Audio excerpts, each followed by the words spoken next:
Hi guys, hair care day താളി edition പോവാം. So നമ്മൾ ആദ്യം ചെമ്പരത്തി ഇല പറിക്കാൻ പോകും.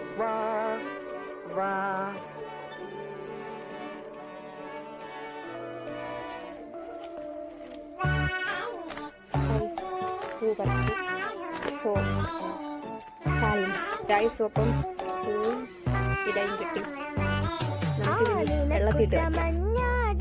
സോ ഗായ്സ്, ഇല വെള്ളത്തിട്ട് വെച്ചേക്കുക. So let's just wait for 5 minutes, എന്നിട്ട് നോക്കാം അല്ലേ. പച്ചത്തുള്ളൻ മീലിമുട്ട ഇലപ്പേനോ അകലെ പുഴുകളോ മണ്ടരിയോ കളകളിൽ നിന്ന് അകലെ വാനില ചെടിയേ വാനില ചെടിയേ